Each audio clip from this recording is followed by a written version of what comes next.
Welcome to Robert Craig's 16th in a series of virtual tastings, hosted by Elton Slone, with special guest Truffle Shuffle's very own Chef Connie McGuire. This tasting features Robert Craig Library wines paired with an amazing cooking demonstration presented by Truffle Shuffle. To start things off, we have a 2019 Gaps Crown Chardonnay, the 2012 Black Sears Vineyards Zinfandel, the 2012 Spring Mountain Cabernet Sauvignon, and last but not least, a delicious truffle and wild mushroom gnocchi. We hope you enjoyed today's tasting. If you'd like to taste alongside Elton, these wines are available on our website at robertcraig.com.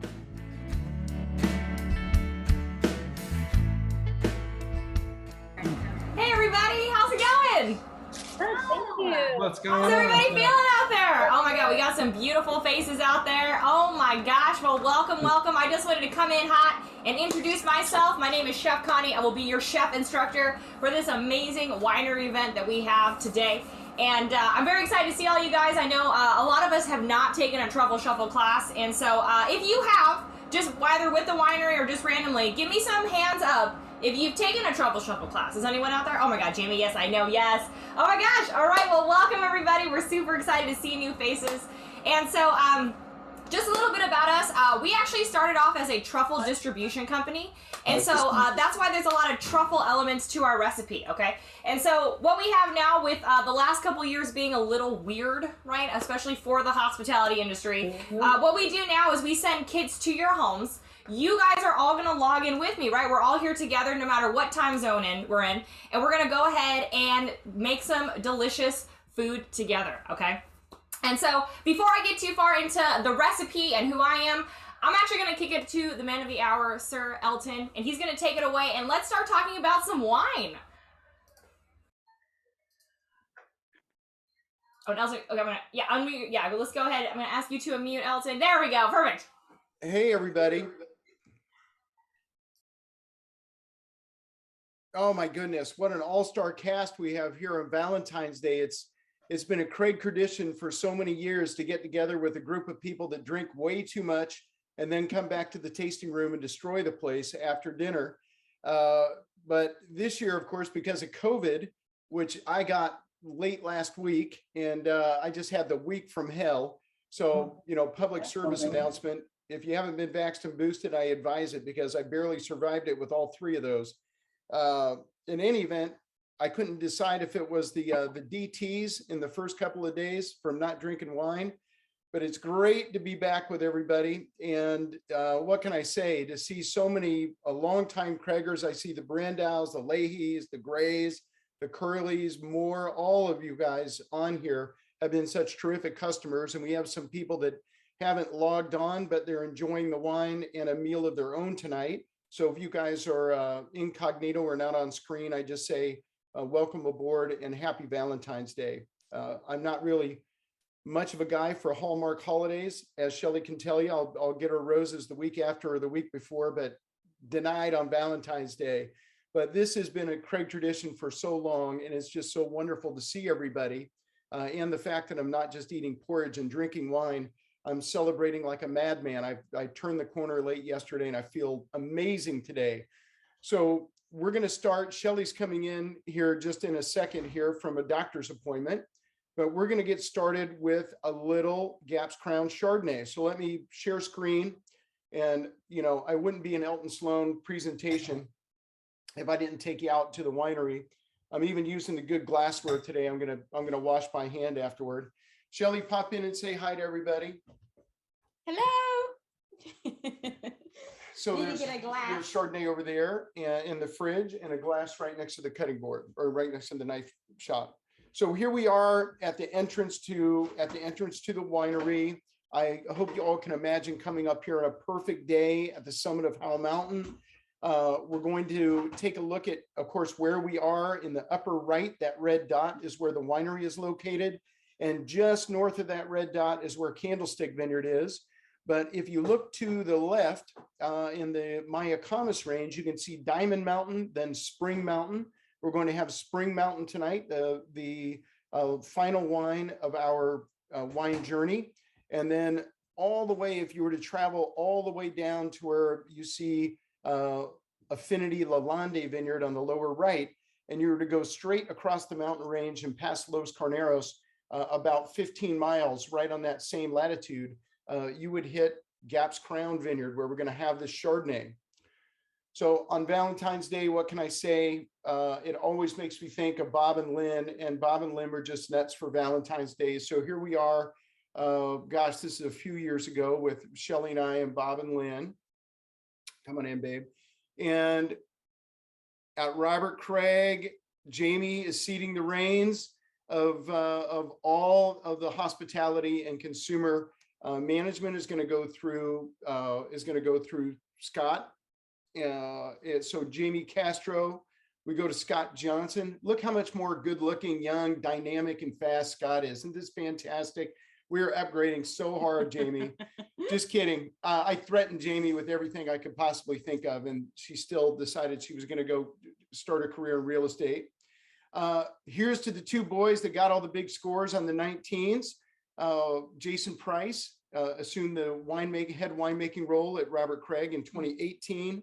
And then Keith Emerson has been a consultant with us since 2005 when I hired him. And he's still the director of winemaking at Vineyard 29. So Keith is on your right-hand side. You can see the color. I'm so excited to be working with the 21 vintage. That Merlot that's pretty much the color of my soul right there. It is dark. So the 21 wines, do not sleep on those. When they come out, they're going to be highly allocated because there hardly is any. We got about 50% down in production. But here's a little shot of a little bit of Petit Verdot, I believe, from the Candlestick Vineyard tank. And then you can see the pump over, just crazy, that color. This is what we're doing this time of year in the vineyard, which is at Robert Craig, we're pruning. So this is cane pruned, which means when you have 1,200 vines an acre, unlike cordon pruning where the arms go out like a big Y, cane pruning means you're making 1,200 haircuts instead of one haircut, per acre. So it's very time consuming, expensive, difficult to do. It requires some great labor, but that's what we're up to right now. All the vineyards are being pruned. And you can see the recovery from the fires. This was Candlestick before the fire, that forest. And then looking back out right afterward, you can see all of that from where we took the shot has burned, but it's turning green again, which is great to see. So this whole section of the lower block of the Winery Estate Vineyard, which many of you have been to, you can see how far the fire burned into the rose, which is just unheard of. And now all these beautiful vines have been replanted. Everywhere you see a white box, that's a new vine. So it looks like some sort of crazy cemetery of grapevines sprouting up. Excuse me, but you can see it's turning green again. And I have to tell you, it's been a wonderful spring. We got plenty of rain, and hopefully we'll get a little more cold weather so the vines can relax. Whoops. I don't know what's going on here. There we go. But in any event, let's get to Chardonnay. A perfect bunch of Gap's Crown Vineyard Chardonnay. And you can see how small and how perfect these berries are. This is from one of the coldest vineyards for Chardonnay in all of Northern California. And I used to get, don't worry, Shelly had COVID the week before I had it. I wish we had it at the same time. But in any event, this vineyard, even when it's like 80 degrees in the Napa Valley, you'll have to wear a down coat or a down vest in this vineyard. It's a wonderful space. We're so happy to still get fruit from here, but the fruit has become very precious. Costa Brown made it famous for Pinot, but now many people are seeking it out, I think because of Robert Craig Chardonnay. This is a shot Jason, our winemaker, took on his iPhone. Gosh. You want me to take over? No, just very short time ago. And you can see it's just a glorious, these vines are in their 30s and they look very young because the soil has so little nutrients to it. So that will conclude My share screen. What a nightmare. But at any rate, I hope you enjoy this wine. It's made 0 malolactic. So instead of the cocktail, okay, instead of the cocktail, I thought we'd just have like or sparkling wine. This Chardonnay will serve as a perfect way to get the dinner started. So what can I say? Happy Valentine's Day. And Connie, I'm just so excited that it's going to be you leading this. All I have to do is cook and eat. Cheers, everybody. Cheers, everybody. Awesome. And so, yeah, so if you have not gotten a glass of Chardonnay, please do so. I have my tastings here ready to go. I'm very excited to try all these wines. And so, yeah, that's exactly how we want to start any Truffle Shuffle event, is with the cheers. And so, yes, indeed, happy Valentine's Day, guys out there. And so, just, we are Truffle Shuffle, right? And so what we're going to do is we're going to get into this recipe. And the really great thing about this is that it's super interactive, okay? And so you guys have those videos on, which is fantastic. And you are going to be sort of spotlit through this event, right? We're going to see you guys in action. We're going to zoom in, especially when you guys are doing something fun, playing around with that gnocchi dough. And so if you need to rename yourselves, I see some iPads, right? So if you want to go ahead and if you click on your square and just hit the rename button, that's just going to be super helpful, especially if you want to call out and be like, oh, hey, check out Danny over there. All right. So if you want to do a quick rename, maybe put your last names in there. Okay. We want to know everybody's name out there. And so, just some really great practices for these larger virtual events. Just like I was saying, getting those videos on is amazing. We want to see you guys covered in flour, making those gnocchi, having a good time, swirling those glasses. And then just keeping that mute on, just during like the instructional parts, it's just super helpful because once that sound goes, it really bounces around the room and it makes it really hard for everyone to hear. But with that said, we have some nonverbal communication tools in the Zoom rooms, okay? And one of those is that chat bar feature. And so I'm seeing some people already using that chat bar feature, which is fantastic. But something that I do like to exercise is if you haven't popped that chat bar open, go ahead and do so now. And then take a second, get on your keyboard, whether you're using a laptop or an iPad, and just type in where you are in the world. I just want to know where everybody's cooking from. Okay, I'm in Oakland, California. I'm having a very warm day. It is gorgeous out here in the East Bay today. We got Albuquerque, New Mexico. We got Napa, Los Gatos in the house. We got Illinois repping hard over there. Love that. Oh my God. Oh, we got Texas. What's up, Texas? All right, Indiana. Oh my God, we are all over the place. I am digging that. Oh, we got Pleasanton just down the freeway. What's up, Pleasanton? Amazing. All right. Oh, we got Pennsylvania, Georgia in the house. What's up, Walnut Creek? Yes. Oh my gosh, you can see we are all over the place. Okay, Connecticut repping hard. Love that. What's up? We got SoCal in the house as well. Amazing. And so you can see we are all over the place. And the beauty of technology, right, is that we're all here together drinking wine, which is always fantastic. And so what I would love to do now, right, is let's go ahead and start talking about this recipe, okay? And so give me some hands up there if you have made gnocchi before in your life. Give me some hands out there. Anyone out there? Oh, a few of us have. Okay, amazing.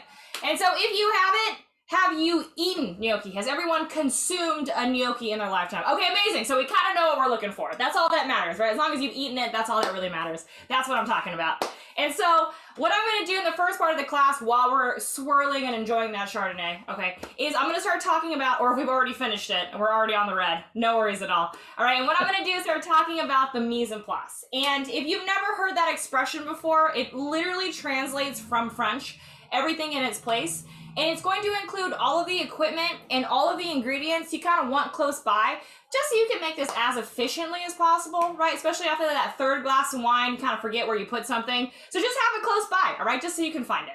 And so what I'm going to do is if you are looking at your recipe card that we sent in that kit, right? Right here, Truffle Shuffle, you'll see that mise en place and it's all the equipment. And I'm just going to sort of go through it. So if you haven't done that scavenger hunt, this will give you a few minutes to do so, right? Just go ahead and gather. And so whenever you are making a recipe, right, you always want to start off with that cutting board, right? With that cutting board, you're going to need a chef's knife as well. And for this recipe, we're not going to do anything too intricate in the way of knife skills, but you do need a nice knife. Or if you have a bowl scraper, that'll work too. Awesome. Oh yeah, Scott and Grace, beautiful knife. Oh my God, Vanna White of the knife. That's a serious knife. Love that. Awesome. And so gnocchi's pretty great, right? Because it's kind of a one pot wonder, right? So we only need a few things on our stove, okay? One of those things is a large saute pan. Okay, and this recipe says that you need 2 saute pans, but I don't love doing the dishes, and so if you're like me and you want to do everything in one pan, give me some thumbs up out there. Is everybody cool with you? Yeah, less dishes out there? Ah, surprising. All right. So you just need 1 large saute pan, and you also need 1 large pot, okay, that has a lid on it. This is an 8-quart pot, but honestly, anything about 4 quarts or above is totally fine. And once you have that pot, go ahead and fill it up 2/3 the way up with water, okay? If you've already done so, way to go. But go ahead, go on over to your sinks and fill it up 2/3 of the way with water, okay? Scott and Grace are saying 1 dish, 3 bottles of wine, 100%. That should be a t-shirt. And so once you've gotten that filled with water, right, put that lid back on. And then go ahead and just turn whatever your heat source is nice and low, okay? Just really, really low, okay? So 2/3 of the way up with water, lid back on, heat on low. And the reason we're doing that is just so that as we sort of prep out these gnocchi, all that water gets a little bit of a head start, right? Awesome. And then don't do anything with this quite yet, but just have a little bit of seasoning salt, okay? We're not gonna season the water yet. We always wanna season our water right before we use it so we have complete control over our seasoning, but just have whatever you use, kosher salt, Morton salt, whatever you use at home, just have it close by, okay? Just have it real close. Perfect. And then out of your utility drawer, not much for this bad boy, but you are gonna need a wooden spoon and a slotted spoon, okay? I have this slotted spoon. This is what we call a spider, right? It looks just like a spider web. But honestly, any spoon with perforation will totally work, okay? You just need something to help you get those gnocchi out of the water and into the sauce. Yeah. Ceci and Jeff, that's perfect. Excellent. Love it.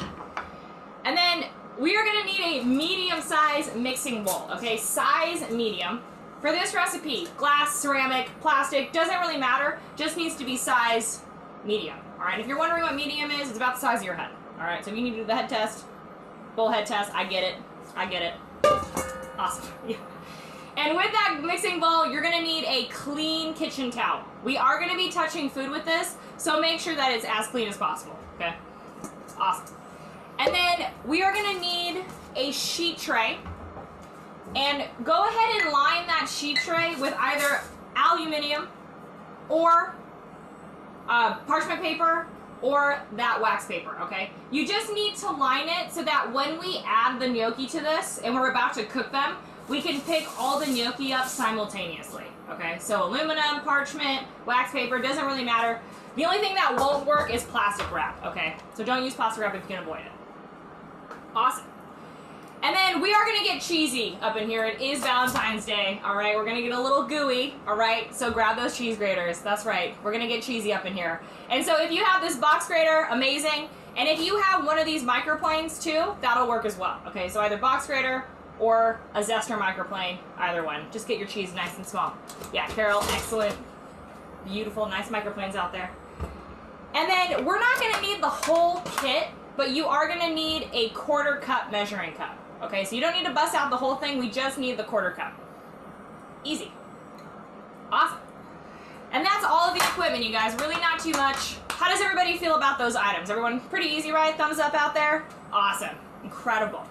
All right, so let's start talking ingredients. This is the easy part. You guys already have these sent to your homes, right? Now we're cruising. But we're just gonna kind of go through everything just so if someone hasn't seen something before, they can sort of identify it, okay?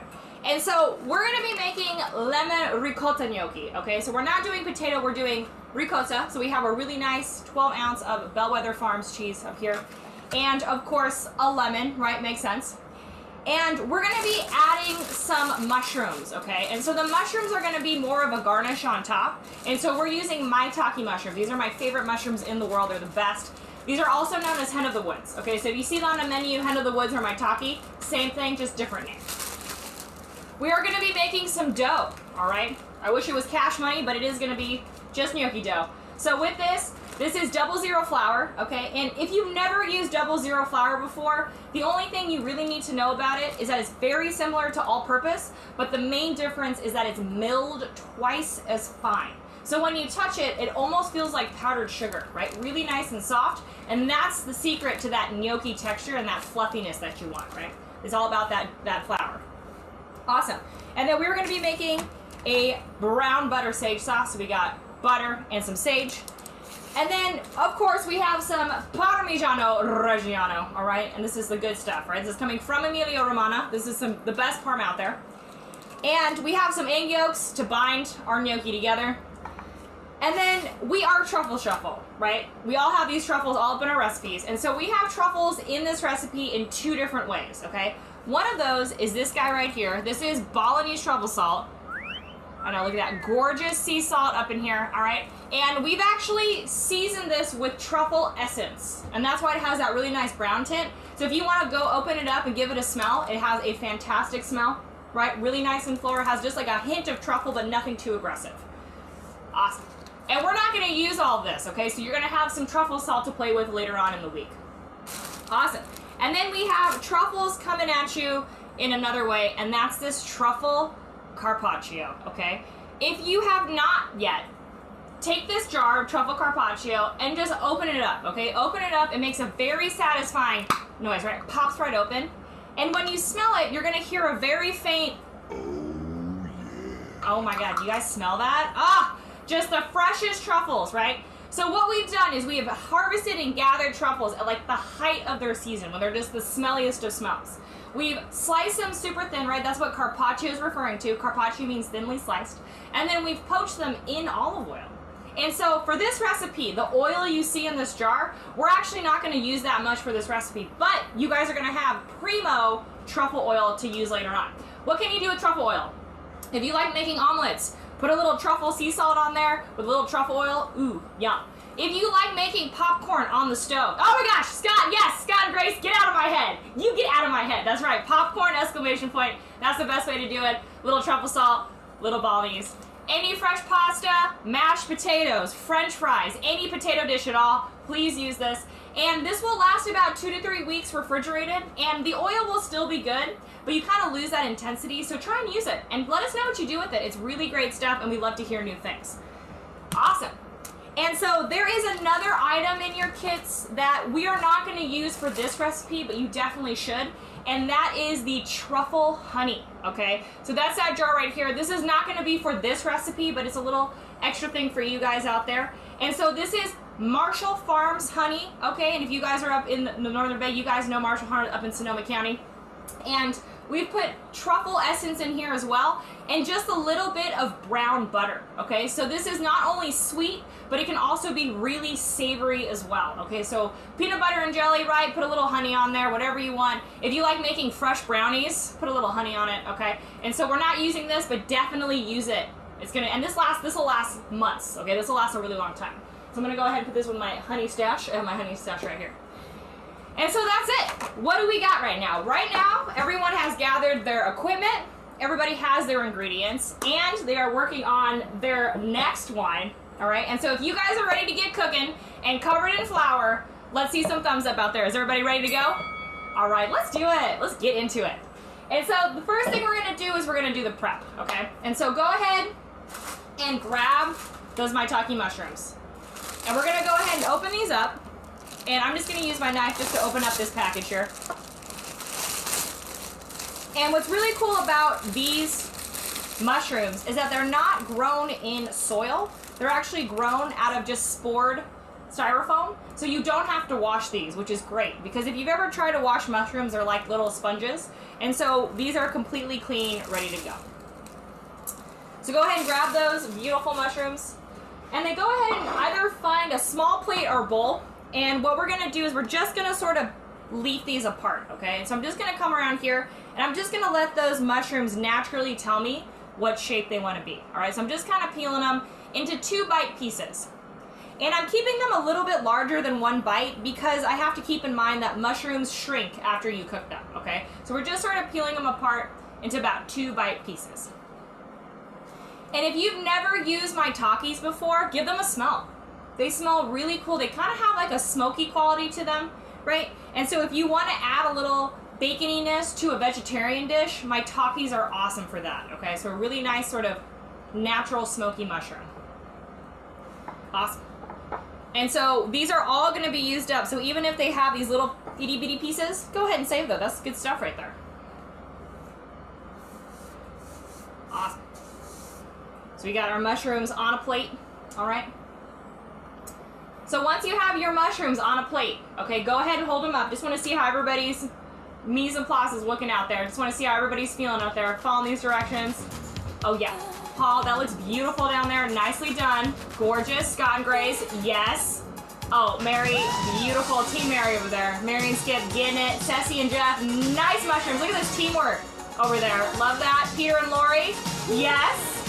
Elton, yes, loving that. Oh, and we're dancing, yes, love that. Carol, Team Carol over there. Oh, look at that. You guys are having too much fun. Look at this. Awesome. Oh, Jamie, yes. Gorgeous. All right. So we are feeling good out there. You guys are following directions like a bunch of pros. Love that. All right. So now we have our mushrooms ready to go. Let's put those to the side. And let's start talking about our dough, okay? And so come on over here to your workspace in front of you. And grab that clean kitchen towel, okay? Grab that clean kitchen towel and just lay that right in front of your work surface.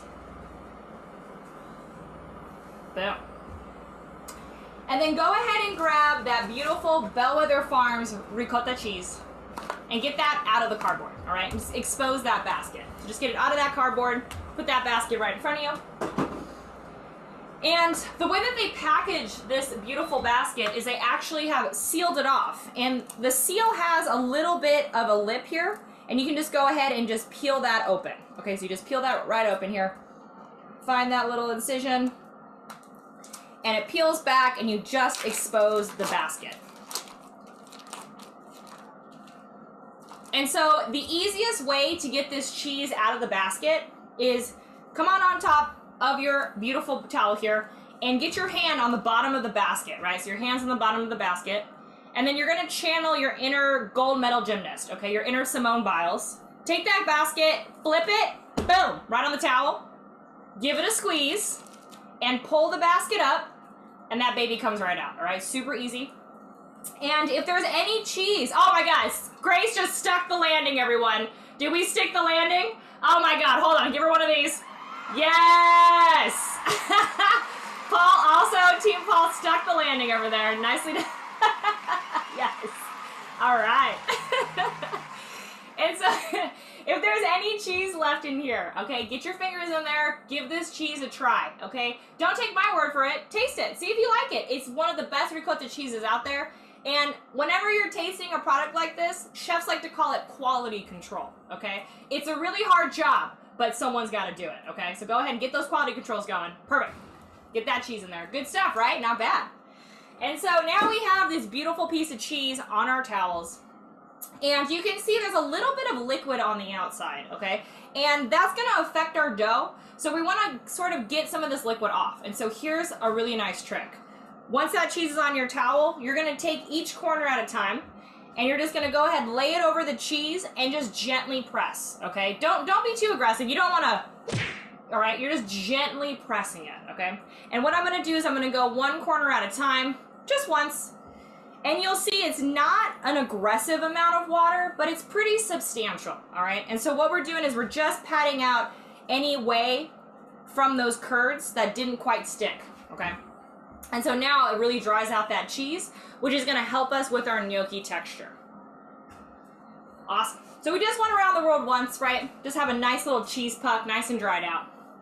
And so now we're going to do one more flip, okay? And so bring those medium-sized mixing bowls right next to that towel. And here's a really nice way to do it, okay? Keeping one corner nice and taut, okay? Take your hand, get underneath that puck. So you're kind of holding the puck over the bowl, and then you're just gonna sort of give it a smack down, right? Smack it right in there. Excellent. Oh my gosh. Yeah, Sylvia, I see you down there. Nice. Yeah. Nice smack. Look at that. Excellent form. Oh my God, beautiful. And then all you have to do is just peel back the towel, okay? And so now, if you have any cheese left over, just go ahead and use your plate or use your knife, right? And just kind of get that off. No cheese left behind. And there you go. Now we're all done with this towel, right? No big deal. We don't need that anymore. And so now we have this really nice piece of ricotta cheese. Perfect. And so the next thing we're going to add are the egg yolks. Okay, so grab those egg yolks. And you can just open that up, and this is 3 egg yolks that we've conveniently separated for you. And so all you have to do is just hold that container over and just let gravity do the work for you, okay? You guys, it's Friday, you've had a week, okay? Let gravity take one for the team and just hold that jar right above. And I guarantee it will come out. Yeah, perfect. Kind of like watching a lava lamp, right? Very zen. And so once you're here, right, you can definitely save these containers. These are awesome airtight containers. These are 2-ounce containers. So go ahead and wash these, or if not, you can recycle, either way. And so what we have in here are our wet ingredients, right? Whenever you make a dough, you have your wets and your dries. And so these are our wet ingredients, but we need to add a little flavor to it, right? Always about the flavor here at Truffle Shuffle. And so get that bowl to the side for 1 sec and grab that Parmigiano Reggiano. Pop that onto your board, okay? Super important part of the recipe. Pop it onto your board. And using your knife skills, okay, you're gonna come on over here, and whenever you cut anything, you wanna keep your fingers nice and curled, right? Because if you do slip, you always wanna make sure your fingertips are behind your first knuckle, always and forever. And then come on over here and slice the thinnest slice of cheese you possibly can. And I wanna make sure everybody has one, okay? When you get your slice of cheese, hold it up into the light, okay? This has been aged for 24 months, okay? This is the good stuff from Emilia Romagna. So if you know a child under the age of 2, this cheese is older than that kid. Isn't that crazy? That's old cheese, all right? So once you've looked at it in the light, you see that crystallization, go ahead and just give yourself a snack. Ah, it's snack time, baby. Give yourself a little snack. Ah, yum. And if you have a little bit of wine, go ahead and just wash that down. That is good stuff. Once you have the good parm, right, from the source, from Emilia Romagna, it's very hard to go back. Awesome. All right, snack time out of the way, right? Super important when you're cooking. You always gotta be snacking, okay?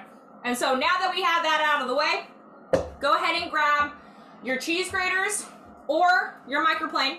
And if you're using a cheese grater, all right, try and find your smallest hole. And if you're using a microplane, even better, okay? And so come on over here, and we're gonna grate right into the bowl, all right? Right into the bowl here. And you're gonna save yourself just a little piece for later, okay? So you're gonna go almost all of it in there. And just save yourself just the smallest little piece for later, okay? So save a little itty bitty piece for later, okay? Awesome. Oh, there we go. Oh, Ceci, you're getting it. Yes, beautiful grading out there. Gorgeous job. Beautiful job. Loving that. Oh, Team Paul. Nice grading out there. Nicely done. Oh, Sylvia. Yes. Team Sylvia crushing the game. Beautiful. Oh, Vincent, Eva. Yes. Look at that teamwork right there. Love to see it. Love to see that teamwork.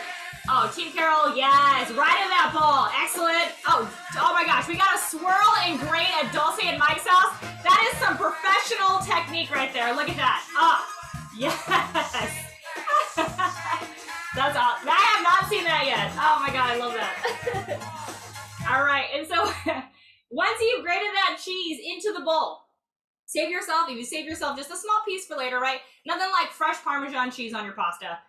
Keep those graters in your hand, okay? Keep those graters in your hand and go ahead and grab the lemon, okay? And what we're gonna do is we're gonna zest the lemon into the bowl. And we're gonna use as much of this zest off of this lemon as possible. And so what I like to do is definitely get rid of that sticker if you have one. Hold it on either ends. And the best way to do it is you want to roll with the shape of the lemon, right? Kind of flick your wrist. And then as you come back, rotate it, okay? So it's kind of a roll and rotate. And so that way, as you're sort of rotating the lemon, you're only getting the white part and only the yellow part and none of the white part, right? Because the pith can be a little bitter. Not the biggest deal if you get it in.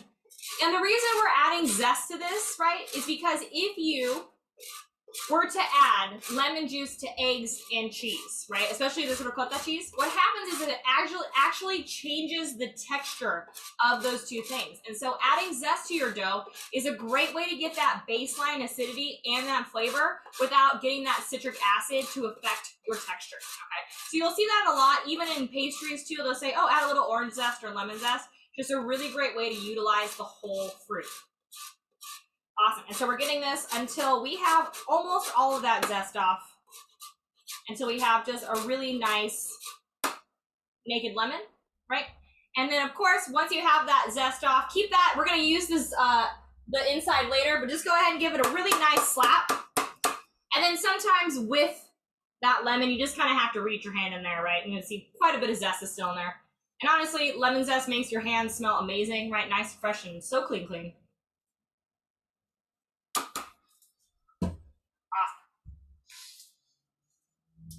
And so just a quick recap. What's in the bowl?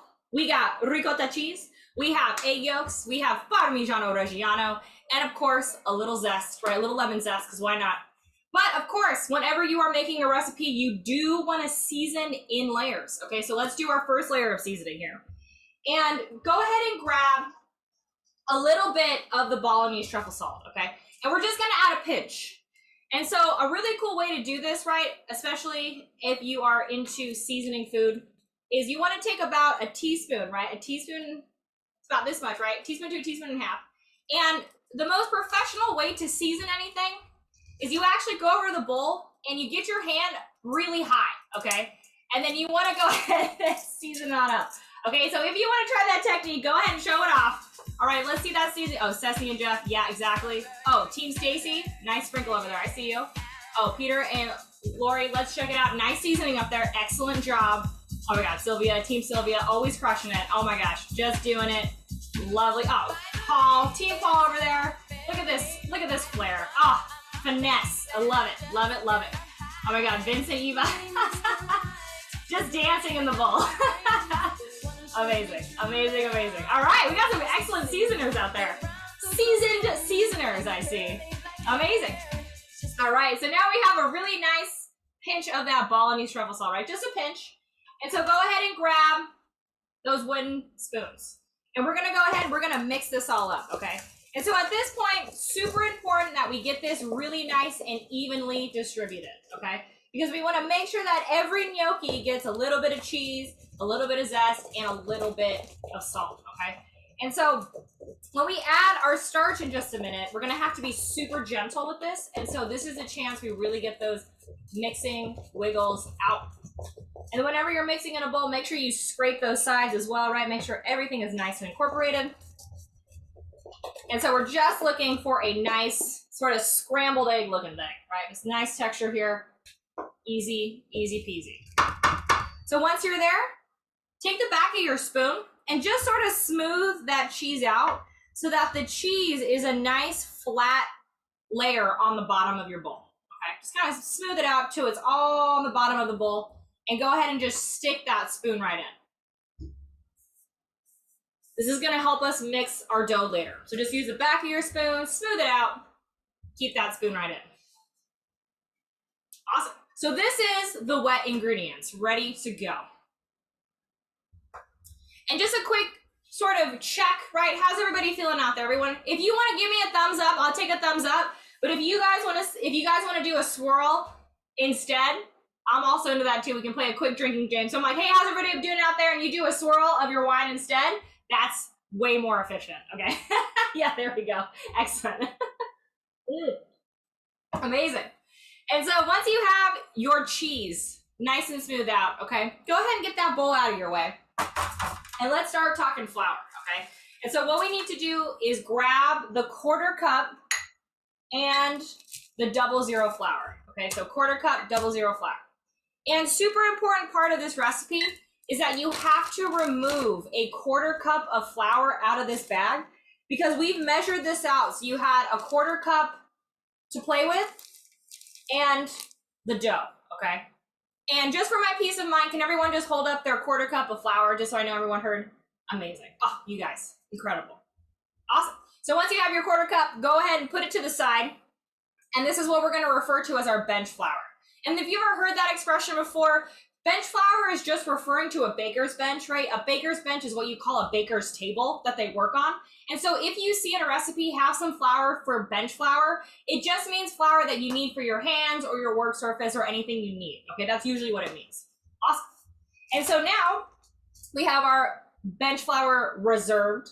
Go ahead, bring that cheese back. And the rest of the flour is gonna go in the bowl. But what I like to do is I go over here and I'm just gonna sprinkle it and try and keep it a nice even layer, okay? So in my bowl, I'll have 1 layer of flour and 1 layer of cheese, okay? Kind of like I'm making a parfait, right? And we're going the rest of that bag, right? The rest of that bag's going in. Awesome. And so there are 1,000 ways to do anything, right? That's the beauty of cooking, is you never stop learning. And so this is the way that I have always mixed gnocchi, right? That I felt it's the most efficient and you get the best texture, but there will be many ways to do it, okay? But here's the move for me. Come on over here. Now you have both mixtures in the bowl. You're gonna take one hand with the spoon in it, and then the other hand, you're actually gonna turn the bowl towards the spoon, okay? So push that bowl, turn it so that now the spoon is full of both mixtures. Once you're there and the spoon is nice and full, turn your wrist towards the center of the bowl, okay? And so what we're doing is we're folding in the cheese, right? So turn, once it's nice and full, turn towards the center. And so you can see, not only are we hydrating the flour on the top, but the bottom is also hydrating as well, okay? So we're utilizing the surface area of our bowl to hydrate this really nice and gently, because the secret to gnocchi, right, that nice pillowy texture, is because you're not overworking the starch. So it's super important when you're making gnocchi dough that you're really nice and gentle at this point. And so what we're doing is we're just sort of letting everything hydrate nice and gently. And so you can see I'm just repeating this motion, scraping that flour, right, getting it towards the center. And every time you do that fold, a little bit more of that dough comes together. And we're gonna have a shaggy dough, okay? This isn't gonna look normal. This is gonna look like a pretty crazy dough. And so you're just gonna keep repeating this step until this shaggy dough turns into one little clump. Everything turns into one color.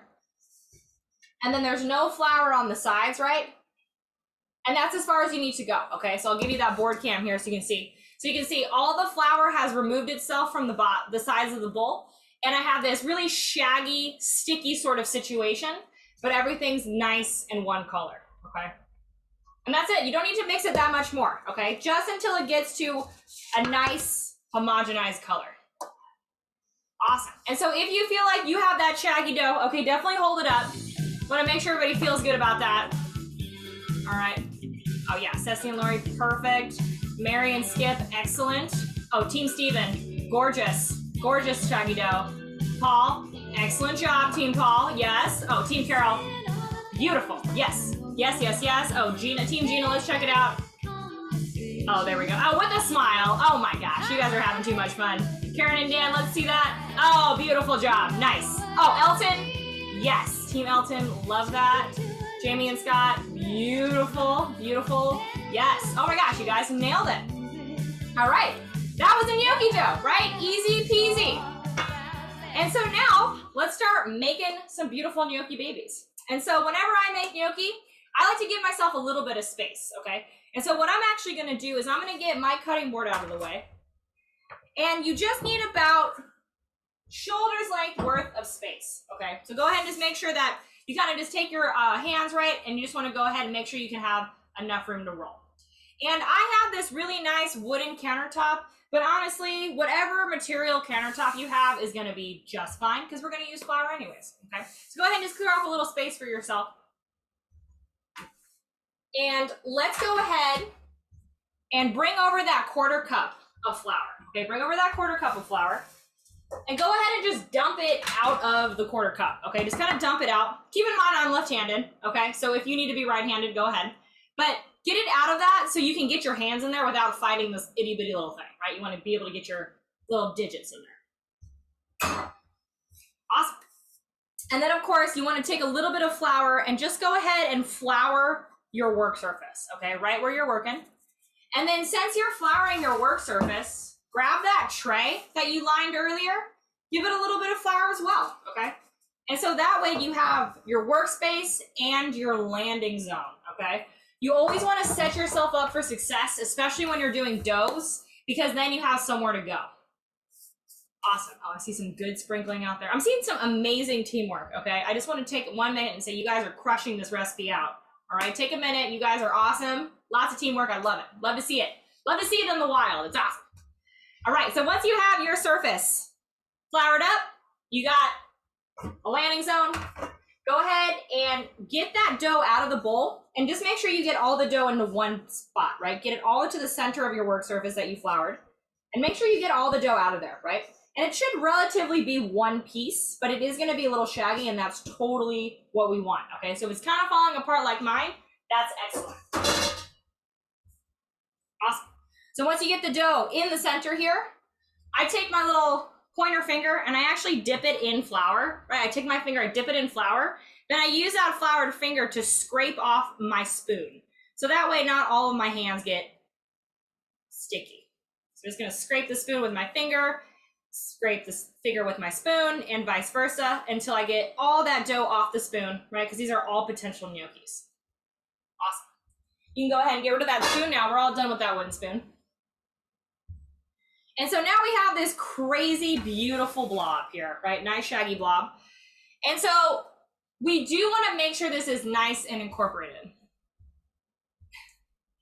And so go ahead and give yourself a little sprinkling of flour on top of your blob here. And then go ahead, right? So I got a little bit of there on my blob. And then go ahead and actually stick your palm in the flour as well, right? Just stick your palm in there. Don't be too aggressive, right? Don't LeBron James it or anything, but just kind of just get a little bit, yeah. I know everyone wants to, but don't do it. All right, and then go ahead, once you have a floured hand and a floured top, go ahead and just, can we talk about Grace's technique right there? That was incredible. That is commitment to the wine right there. Yes, Queen. That's awesome. And so go ahead and press down on that blob, okay? And you can see, even as you press down on it, it kind of comes together. Right now it's looking like one piece of dough, which is fantastic. And you'll also feel that wherever there's flour, it's a lot easier to touch, right? Super helpful. All right, so here's what we're gonna do. Now that we have a nice flat piece of dough, we're gonna make 2 folds, okay? The first one is gonna be left to right, and then we're gonna go top to bottom, okay? So here's the easiest way to do it. Getting the side of your hand floured up, right, where your pinky is, dip that in the flour, and then sort of get underneath, kind of flick your hand underneath the flap of the dough, get under it, and then you're gonna close it like you're closing a book, okay? You're just gonna go, boom, right? Like you're closing a book, being case dismissed, right? Really give it a little slap on there. Perfect. And then, so that was our left to right, okay? And you can even feel the dough is getting more incorporated even then. So now we're gonna go top to bottom, okay? So finger, side of hand in the flour, get underneath that flap on the top now, and then fold it from top to bottom. Easy. Now the dough is looking like one piece, right? We're bringing it together. From some floury thumbs up. Everyone feeling good about these steps? Yeah, you guys. Awesome. Look at those floury hands. Yeah. Amazing.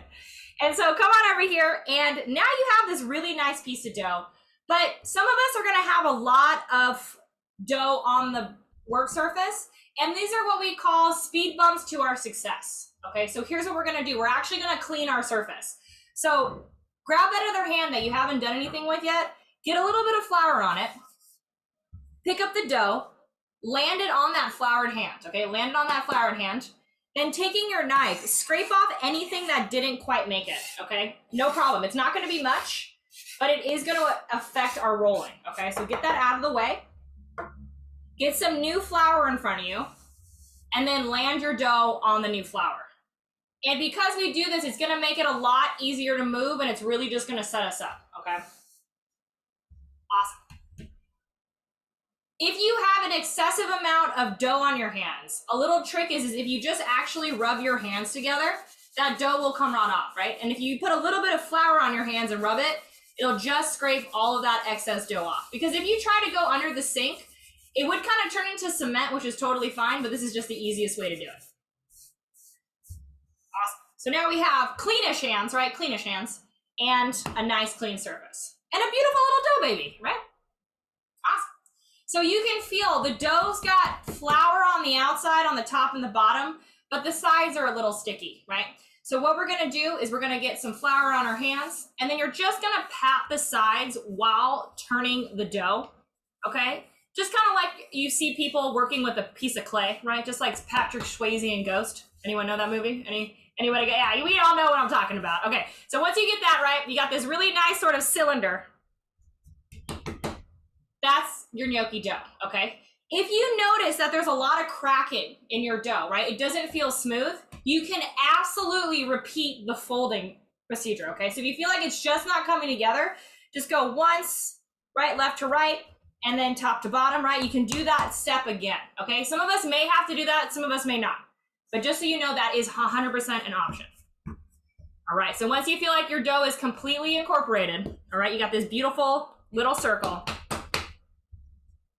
That is gnocchi dough. So if you've never made this before, you just did, which is super exciting out there, okay? So it's not that bad, right? Excellent. But the only true way, the only scientific way to know if your dough is right is you have to take your finger, okay, you gotta give it a few pokes and make sure that's a happy dough, okay? It's the only way to know. All right, and so once you have that happy dough, please hold that happy dough. I wanna see those beautiful faces out there. All right, let's check out those happy doughs. Oh my gosh, yeah. Team Sylvia, yes, look at that happy dough. Ceci and Jeff, beautiful. Oh my gosh. Paul, Team Paul out there, excellent job. Oh my God, Carol, yes. Team Chris, Susan, Mike, and Ginger, are you kidding me? That's beautiful, beautiful. Oh my God, Warren, excellent job. Ah, oh, Scott and Grace, excellent, excellent, excellent, excellent. Peter and Lori, ah, oh, look at that beautiful dough, baby. Love to see it. Team Gina, I see you down there. I see you rocking that dough. Beautiful. Oh, Elton. Oh, look at the care. Look at all the love over at Elton. Oh, there it is. Yes. All right. So we are rocking it out, you guys. And so now we have our beautiful dough babies here. And so when you're looking at it, right, it's quite a large piece of dough, all right? Pretty large here. And so we want to sort of portion this out so that it's a little bit easier to manage. And so here's a really nice trick. Once you have your little dough baby right here, right, nice clean surface, grab that blade of your knife and dip it in the flour, right? And what we're also going to do is we're going to sort of organize our clean flour so it's all in one area as well. So kind of just slide that around, get that all nice and neat. Dip that blade in the flour. And then you're gonna cut this dough right between the eyes. I know, our dough babies. And so that flour is really gonna help it from sticking to your blade, right? Or your bowl scraper, whatever you're using. Awesome. So once you have your two halves, right? Come on over here, find that center point. And then go ahead, dip it in that flour again, and go once, and then twice, all right? And so now you have these 3 little scones here, and we're gonna go ahead and do that with the second half as well, okay? So you find that center point, and you just cut it once, and then cut it twice. So now we have these 6 beautiful little pieces of gnocchi.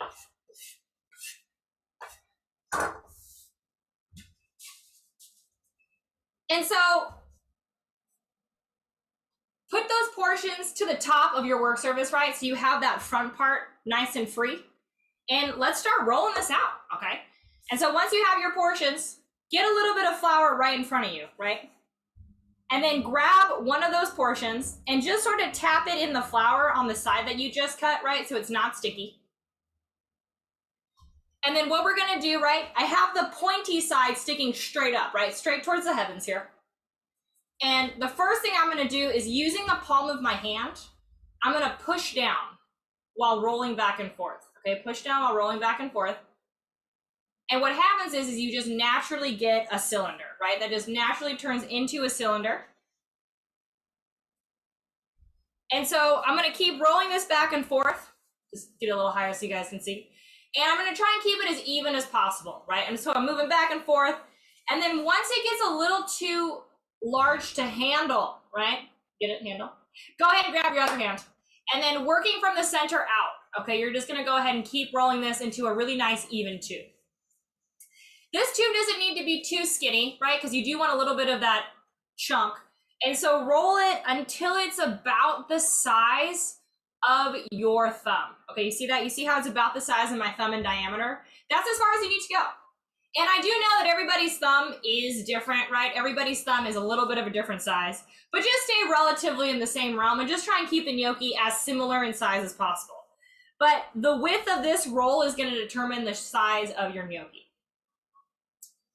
Awesome. And so once you're here, right, knife width, check out where your thumb starts and your first knuckle begins, okay? This is how big the gnocchi are gonna be, because gnocchi literally comes from the Roman word that means knuckle, right? So it's the shape, or it's the size of your first knuckle. So you're just kind of looking at it and you're just gonna kind of gauge it, okay? And so once you have those rolls, take that blade back in the flour again, right? Just kind of dip it in the flour. And the secret to cutting gnocchi is you really want to go straight down, right? Straight down, get that nice clean cut. And then you're just going to go ahead and cut little knuckle-sized gnocchi, right? Revisiting it in the flour maybe every other time, right? And that's it. Those are your cute little gnocchi. Look at these little guys. So cute.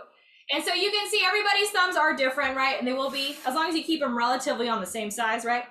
And so once you've cut the gnocchi, you've already set yourself up for success. You have that sheet tray ready to rock. So go ahead and land those gnocchi there. And then anything that you trim off, these can definitely be kind of squished back together and made into more gnocchi. So what I do is I go through all my portions, then I squish all those little sides and make more. If you're feeling good about this, you're like, chef, I got this. I'm going to keep rolling these out. I got no problems with this. Go ahead and start rolling. We're going to do all 6 portions. Okay, so if you're feeling good, go ahead and get to work. But I'm going to show everybody this technique one more time. Okay, and so I'm coming on over here, grabbing one of those portions, little bit of flour in front of me.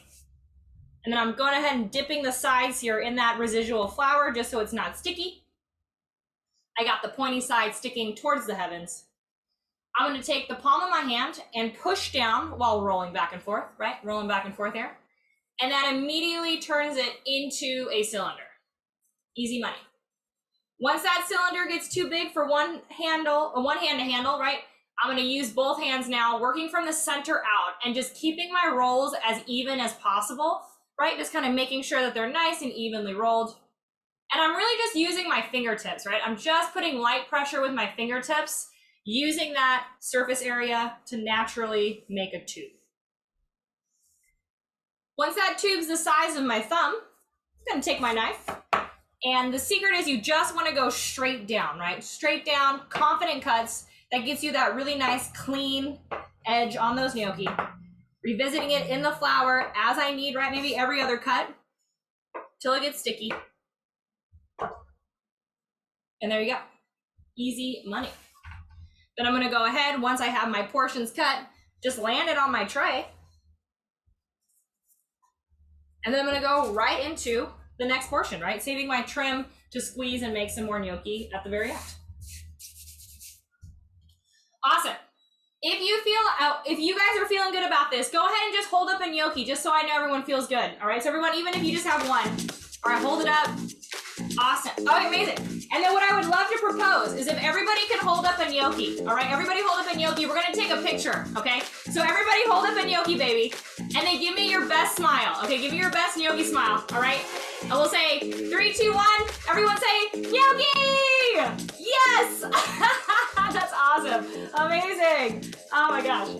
And so we are rolling these gnocchi out, okay? And so we're gonna roll this out. And what we love to do is while you guys are rolling out, we love to show you guys a really awesome video about where we actually source our Bellwether Farms cheese.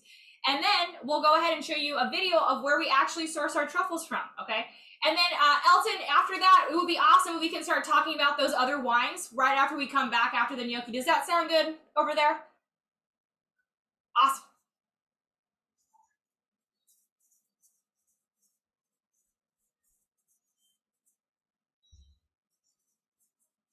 And so, yeah, Elton, we can either talk about wines as we're rolling, or we can do it after we take a quick break. What would you prefer?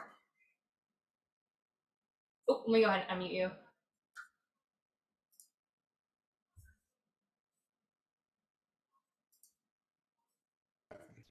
Hi, are you ready to talk vino, people? Hey, Yeah. Well, We're all ready. I have to say is, Connie, my God, you give a really great instruction. This is fascinating, but well, the Chardonnay, I have to say, is tasting very good after a week in the desert. So what we are going to do now, because it is Valentine's Day and our history at Robert Craig has been to do 10 years after to see how these wines are doing. So let me grab these bottles.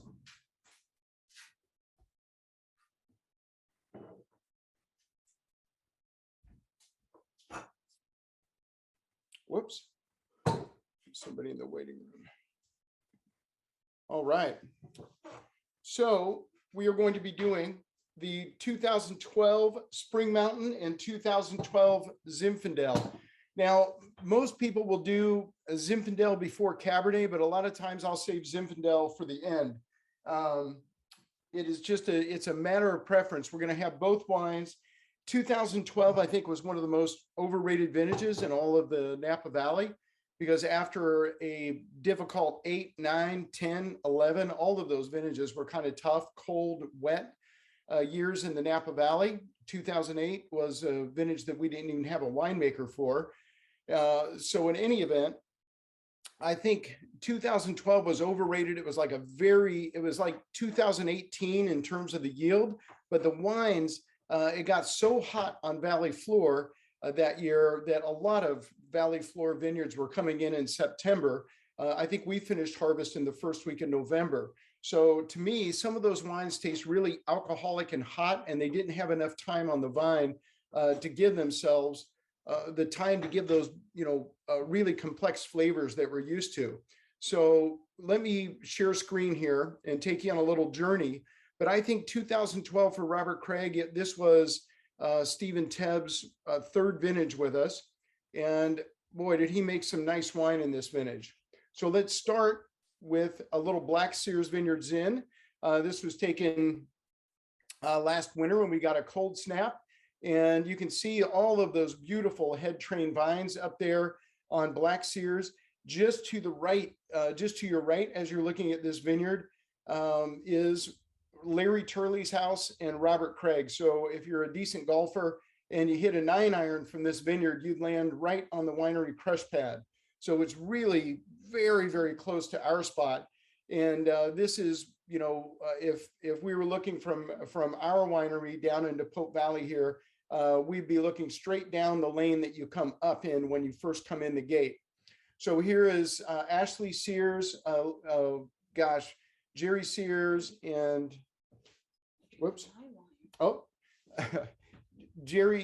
Jerry Sears and Joyce Black were, Jerry's one of the great guys of all time in the Napa Valley. And unfortunately, he passed away the same week as Bob Craig. But his legacy was he left us these absolutely amazing wines. And so Ashley Sears, his daughter, has taken over with Chris Jambois. They're wonderful neighbors. And this is the, I always post this when I do Black Sears, because when I asked Chris to send me an image of himself for, a webinar that I was doing on Black Sears, this is what he sends me. I was blown away. I was like, right on, Chris. So I don't know where he is, somewhere up in Tahoe in a resort. But I'm like, Chris, we're not running some sort of, we're not running a bordello. We're just talking about wine. In any event, here's a shot looking the other way in the vineyard. And you can see these vines, these were planted in the mid 70s. It's farmed by Pete Richmond, who farms our place. And you can see how immaculate the farming is.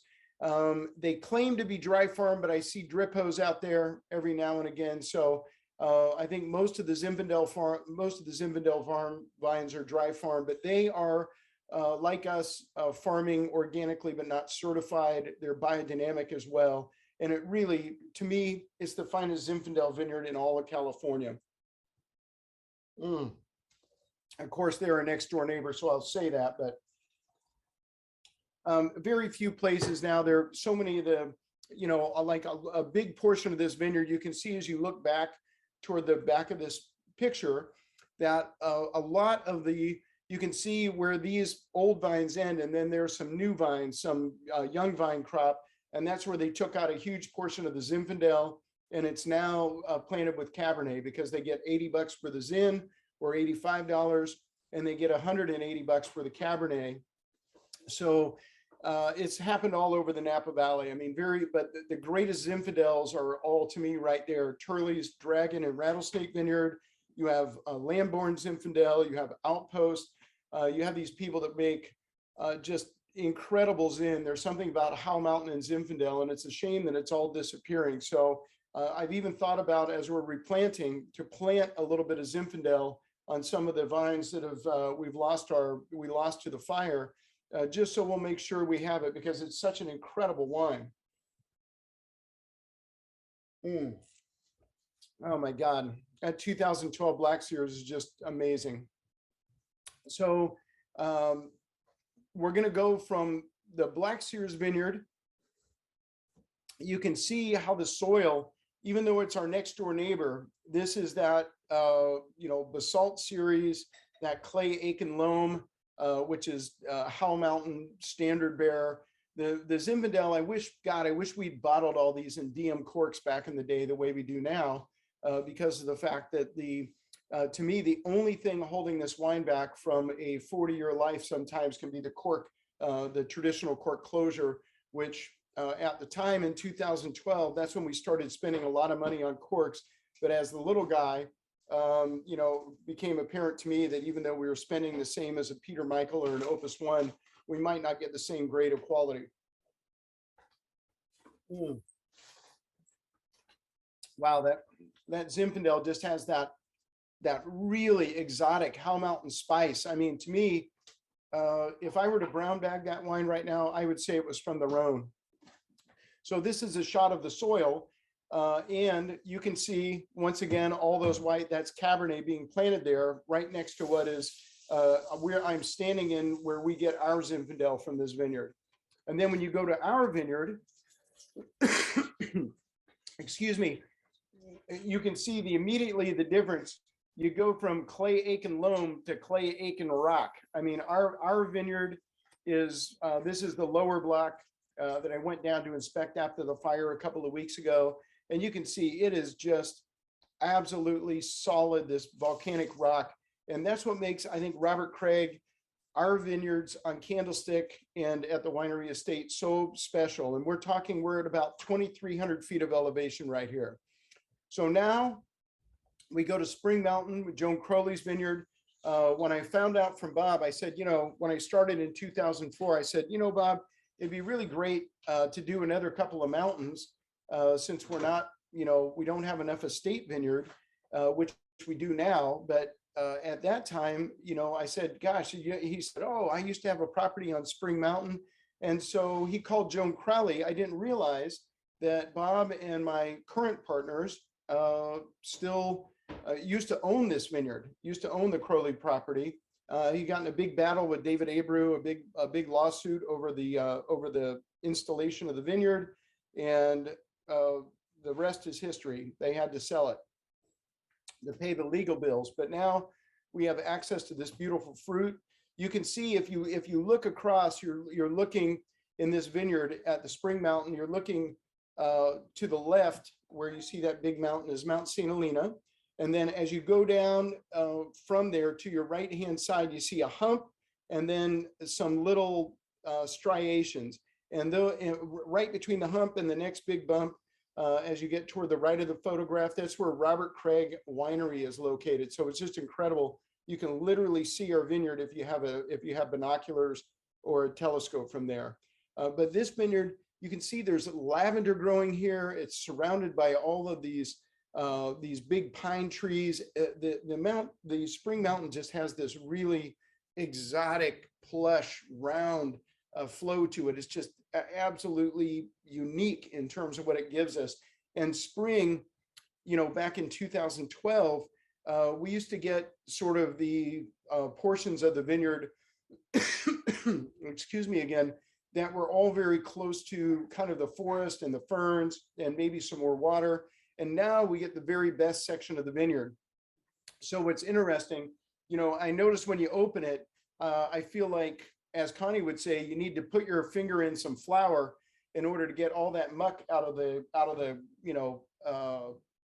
top of the bottle, because Spring Mountain has always thrown a ton of sediment. I have been one at Robert Craig to always, I am like the folks at Marcusson, I have always thought, hey, we have to make these wines unfiltered and unfined, because if you don't, you're just losing flavor to the filter pad. You're losing the essence of the vineyard. And so to me, it's been worth it to, excuse me, have a little sludge. We really work on the turbidity to bottle unfiltered, unfined, but it's the nature of our wine. So at 12 years old, like 2017 and 2012 were two vintages where no matter what we did, no matter how low the turbidity was at bottling, the wine really seemed to throw some tart trait, but it's harmless. The wine's in a beautiful spot. So let me see, Peter, Laurie, I'll get to you in 1 minute. This is the soil. It is a white soil on that vineyard. You can see, excuse me, Stephen's face here as he's, when he was making the wine, we had a great trip over there and he's talking to us about how these rocks smell and how it affects the wines. So he's taking a big sniff of the rock and we just were having a blast that day. We had so much fun, but these rocks smell so much like the wine. So Peter, will you unmute yourself and ask a question if you have one? Let me see here. So I would love to say that I have some like super insightful question for you, Elton, but I think our computer is just doing things that are beyond us. So it was unintentional hand raising. Oh, all right. But it's beautiful. Beautiful. Right. And Okay. and the Zin is fantastic. Amazing. Yeah, now it's saying we're about to raise our hand. You can Again. you can pop in and say that anytime. Okay, so gosh, I'm having the Spring Mountain now, and this wine is really showing well. Both of these wines need a decanter, frankly, but you know, my wines arrived today thanks to Scott, so they were a little shaken up, and I'm surprised how well the wines are showing. But it's interesting to me that this was the 2012 review from the Wine Advocate before Lisa Perotti Brown's started there and tried to destroy our winery for whatever reason. She hated our super classically styled wines. So our 2015 and 2016 wines, I stopped submitting then, but fortunately she lost her job, and thank goodness there's a guy coming in who's a Robert Craig fan. But back in the day, it was a 95 pointer. And you can see they talk about blueberry, black raspberry, touch of graphite, spring flowers. You know, the classic Spring Mountain Cabernet should drink well for 10 to 12 years. And I'm like, at the 10-year mark, this thing is young. This is going to go another 10 years easy. But I think right now it's just starting to hit its really good drinking window. And today, like our 18 Cabernet is a 94 plus from Goloni, but to me, the 18 is such a better wine than what this wine was in 2012. Our winemaking, our farming, everything's better, but we'll see, you know, that's the press. But at Robert Craig, as we tasted in the office, I was with Jamie and Scott and our whole gang there the other day. And it's amazing to me. We tasted this beautiful 99 Harlan. I tasted that and I was like, oh my God, you know, how are we going to compete with that? And then when we opened up our 99 Veeder, it just crushed it. So, you know, and the Mount Veeder 78 Cabernet from Mount Veeder Winery was delicious too. But I always say, don't let the press be your guide. They always have something interesting to say. But these wines, to me, at 10 years, are really showing beautifully. You know, the 2012 Zinfandel coming on the heels. I really love the 11 in that cool vintage, and the 12 I was not wild about until it's gotten older. So it's been. I hope everybody's enjoying this. I'm having a blast. Shelley and I have even managed to stay civil to one another through all the challenges of rolling this gnocchi. So, you know, we've been through COVID together now, physically, as it turns out. And we're just looking so much forward to having another glass of wine. But these wines are showing beautifully. And Scott Castro looks like he's doing all the work there, Jamie. All right, cheers. Does anybody have any questions? I'll try and answer them in the next time I come on. Just put them in the chat. All right. You're getting called out on your empty wine storage. That's awesome. Empty wine. All right. Well, thank you so much. That was awesome. It was really cool to learn about the vineyard, and these wines are absolutely delicious. I'm having a great time trying them. That's one of the perks of my job, especially when I do these wine classes. I get to try all the wine too and to hear about them. So it's amazing. All right. Well, and also I just want to shout out to Shelly. Shelly, thank you for rolling out that gnocchi while Elton gave us that presentation. You're welcome. Thank you for the instruction. Of course, you crushed it. I just wanted to take a quick minute to say thank you, Queen. All right, awesome. Well, how is everybody's gnocchi looking? Does everybody get their gnocchi all nice and rolled out? Show them off. All right, show off that gnocchi. We want to see them. All right, let's check it out. Oh my gosh, Steven. Team Steven. Oh my gosh, these are beautiful. Mary and Skip, yes. Oh my God, you guys are so excited to show these gnocchi. Look at these, Scott. Oh my God. Beautiful, Ceci and Jeff. Gorgeous, gorgeous, gorgeous. Oh, Team Carol, you guys down there. Oh, look at that. Labor of love right there. Sylvia, as always, Team Sylvia. Yes. Oh my God, Peter and Lori getting it real quick. Oh, beautiful. Look at these gnocchi.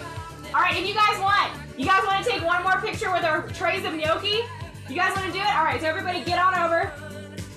Hold up your trays with pride, okay? And I'll count us down. All right, wait till everybody gets up there. So we're taking a picture with our gnocchi. All right, everybody hold their gnocchi. Give me your best smile. 3, 2, 1. Yes. Oh, awesome. Amazing. Oh, look at these beautiful babies. All right. So I am sure now that we've had many glasses of wine, is everybody nice and hungry? Give me some thumbs if you're hungry. Yeah? I knew it. I knew it. All right. So the first thing we're going to do is come on over to your water. And let's turn that all the way up now, okay? So at this point, our water has been nice and low for a while. So now we're gonna turn it all the way up, and because it's been kind of coming through with us a few minutes here, it'll boil pretty quickly, right? But gnocchi does not take that long to, oh, Ceci and Jeff have been snacking on a cheese plate. Very smart out there. Pros, wine drinking pros out there. And so gnocchi does not take very long, okay? So we wanna make sure our sauce is ready to go, all right? And so, is everybody ready to get cooking? Give me some thumbs up out there. All right, is everybody ready to get cooking out there? All right, awesome. So at this point, all we did was just turn our water all the way up. And if you want to take a quick minute and just, if your camera is a little bit and your computer is a little far from your stove, go ahead and move it because we're going to do everything by the stove now. So if you want to adjust your camera, get a little bit closer to your stove, right? You know, away though, don't get any butter on it. But if you want to position yourself a little bit, all right, see some movement? Okay, perfect. Awesome. Let's get cooking. And so while our water is coming up to a boil, let's make some sauce, okay? So grab that stick of butter, all right? And we're gonna use this whole stick of butter, okay? We're just gonna use the whole thing. I know, why not? It's Valentine's Day, let's celebrate love with some butter. And so go ahead and just pop that butter into your saute pan. Because we're gonna use this butter to cook our mushrooms and our gnocchi, so we do need a good amount of fat, okay? So stick that whole thing in there. Once that stick of butter is in the pan, turn the heat on that pan nice and medium, okay? And go ahead and just grab a regular old metal spoon, right? Whatever spoon you have. And we're gonna make brown butter, okay? Who has made brown butter before? Give me some hands out there if you've made brown butter. Okay, awesome. So you guys know what we're doing. Amazing. So come on over here and just sort of move that butter around, right? This is the best way to do it. So whenever you're browning butter, it is really nice to get the butter to its melted stage, right? So it's nice and liquidy. That's so it can cook evenly, right? And so move that butter around, and you know you have that nice medium heat when that butter melts pretty quickly. So if you need to turn your heat up, right, you can see my butter's melting pretty quickly. So go ahead and adjust your heat if you need to, right? And there's a couple things that are happening when you brown butter, right? The first thing that's happening, the first thing you'll notice is that you're seeing a lot of water evaporate, right? That water is evaporating from the butter, and you're seeing all that steam. That's the first thing. And you're melting the butter too, right? Once the butter is melted, you're gonna notice that it's gonna get really foamy, and it's actually gonna clarify a little bit, right? It's gonna start to look really nice and clear. And so what's happening is you're actually breaking the butter. So you're separating the whey from the milk solids that are in butter, and then the milk solids fall to the bottom of the pan, and that's actually what's toasting, okay? So that's the anatomy of butter. And so once the butter is melted, you don't have to use the spoon anymore. You can just sort of swirl it like a nice glass of Chardonnay, am I right?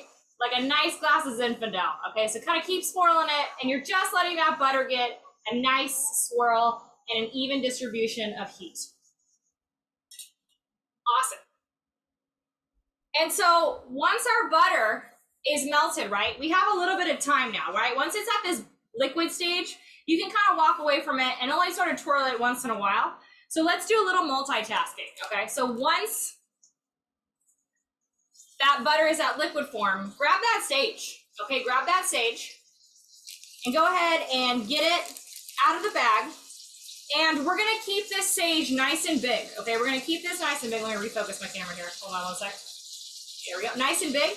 But you're just gonna get rid of anything that's too fibrous, okay? Just get rid of anything that's just a little too thick. But other than that, it's gonna be nice and big, okay? We're gonna keep these nice and leafy. And if you've never used sage before, right, give it a smell. It smells incredible, right? It smells like a nice fresh forest out there. Awesome, goes so well with brown butter. Awesome, so now our sage is nice and piled up, you're right, looking beautiful. And our butter is on its way to brown, okay?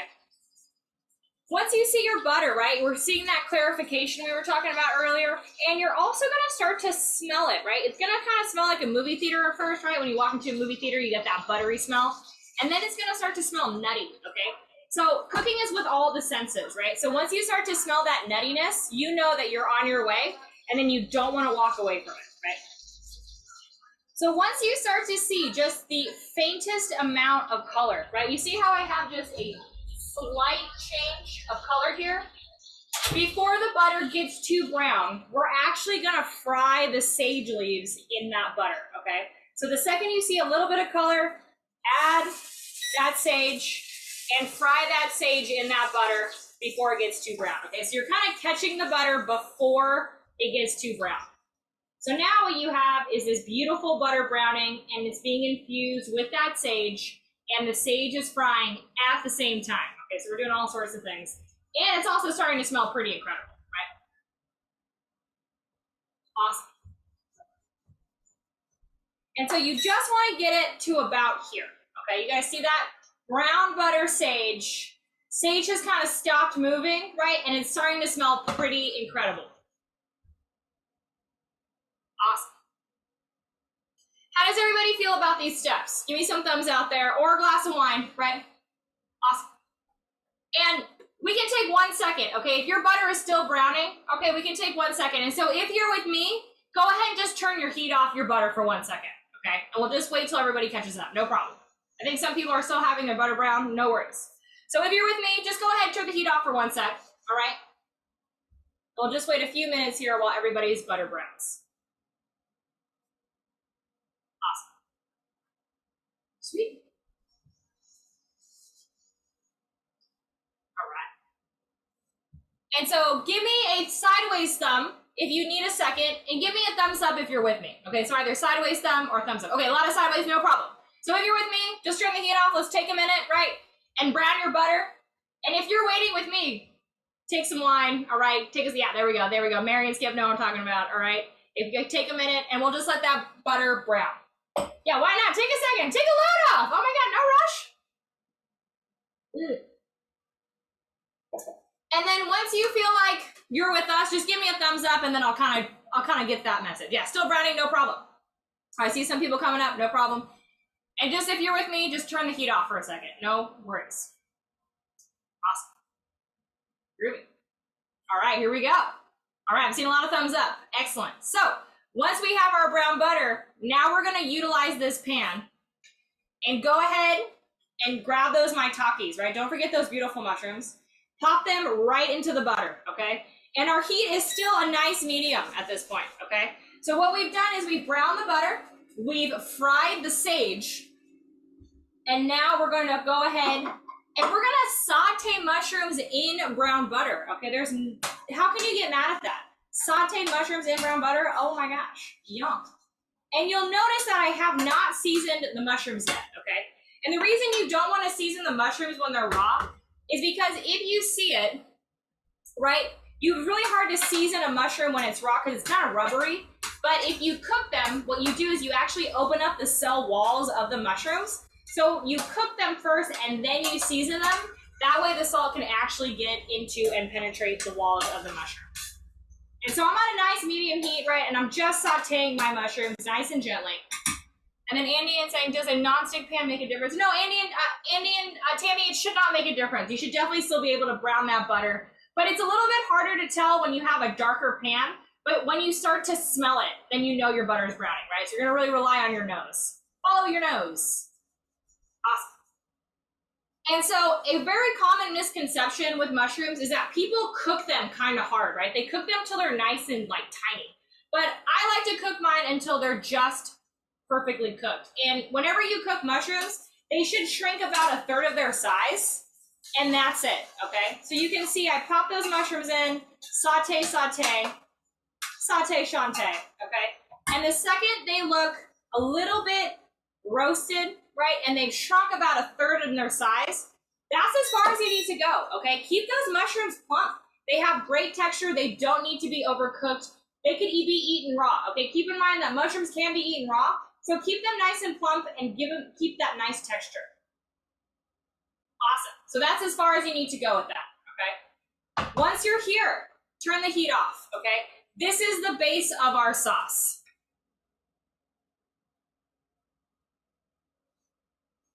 Awesome. All right, so now that our mushrooms are cooked, now we're gonna go ahead and season them up, okay? So grab another pinch of that Balinese truffle salt and go ahead and you're just gonna put a pinch into the pan now, okay? So come on over here and give yourself, right, another pinch of that Balinese truffle salt. And you guys know how we do this. You wanna make sure you get a little bit of height, right? Give me your best Salt Bae out there, okay? And go ahead and just make it rain. Make it rain on that pan real quick, all right? There we go. Yes, Scott, Grace, exactly. There we go. Oh, Carol, nice seasoning down there. Oh, Ceci and Jeff, look at that teamwork. Oh, beautiful job. Love that. Love what I'm seeing down there. Oh, Elton, nice seasoning down there. Gorgeous. Oh, Team Steven, yes. Oh my God, I can't even see your hand. You're out of screen. That's how high you are. Yes. So get that nice seasoning in here, right? So now our mushrooms are nice and seasoned. And, and of course, you definitely want to try a piece of mushroom, right? So once your heat is off, you season it up. Just grab a little piece of mushroom. And be careful, you guys, it is hot. Okay, it's very hot. Don't burn your mouth. And so always give it the old mama blow. And actually try a piece of maitake mushroom and make sure you're happy with the salt, okay? My favorite mushroom. So if you need a little bit more salt, please add a little bit more Balinese truffle salt. You want to make sure those mushrooms have enough seasoning as well on their own. Awesome. All right. Everyone feeling good about the sauce, right? Sauce is off. Give me some thumbs up out there or a swirl of your Zinfandel or Cab, whatever you got right now. Give me a swirl. Everyone feeling good? Oh, look at these simultaneous swirls. You guys, that color is phenomenal, I must say. Wow. All right. So this is our sauce, but let's take it one more step, okay? One more step further. Let's put some truffle up in here, right? Let's put some truffles in it. So here's the best way to get that carpaccio out of the jar, okay?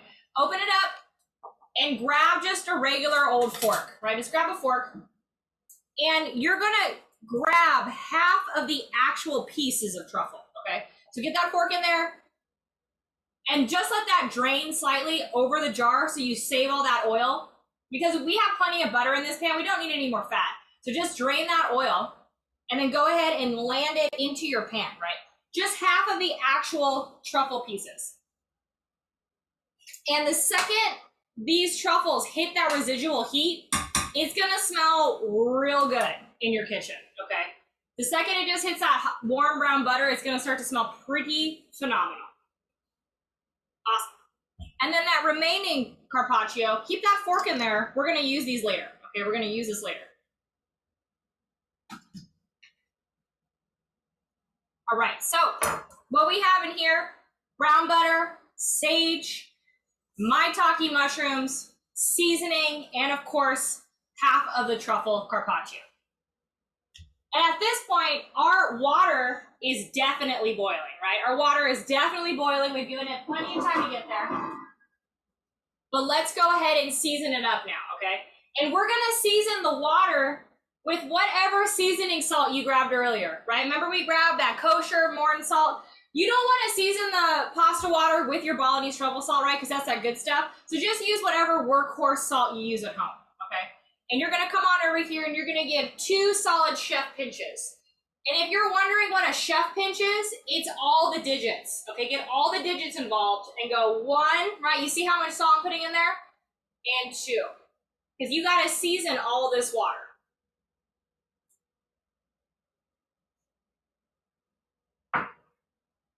Amazing.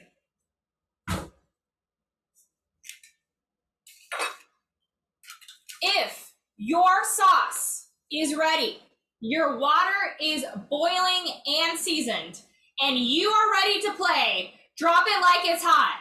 Give me some thumbs up. Give me some thumbs up or some vino. All right, give me some love out there. Yes. Oh my God, let's play drop it like it's hot real quick. Awesome, amazing. So the safest way to do this, you guys, okay, because you don't want to splash yourself with this hot water, is come on over, oh, wrong camera, sorry. Come on over to your beautiful tray of gnocchi and whatever you lined it with, right? Grab it and using that liner, make yourself a little taco, okay? Make yourself a little taco of gnocchi and get all your gnocchi in one spot. Once you have your taco, come on over to your boiling water. Dip a little bit of the taco in the water, right? So you don't splash yourself. Open it up and using the aluminum as a shield, release the gnocchi into the water. Release the krakens, okay?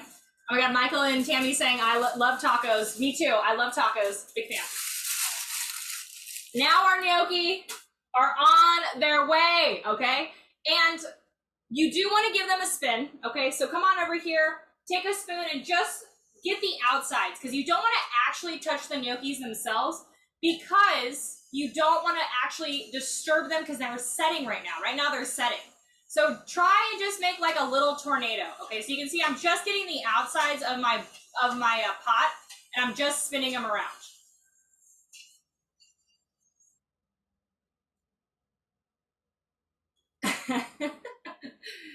Awesome. And so the cool thing about gnocchi is that when they're done, they actually float to the top. So we don't need to put a timer on, okay? Because they're gonna tell us when they're done. We're in gnocchi world now, right? We're just living in gnocchi world, right? We're just trying to get a nut, okay? So we're gonna wait until the gnocchi float to the top. But you wanna wait till every single gnocchi has floated, right? And then you're gonna wait 30 seconds after that last one rises so that you can ensure that they're floating. And so what we're gonna do is we're just gonna sort of watch this gnocchi, and once you see one float, they usually just sort of follow up, okay?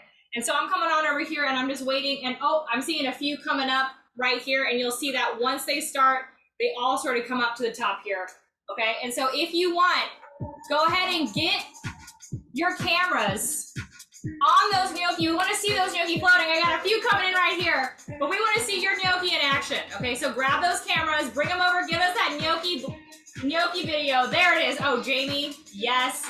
Jamie and Scott, beautiful. Steven, excellent job. Jeff, look at these babies coming up to the top as well. Oh my God, yes. Steven, gorgeous.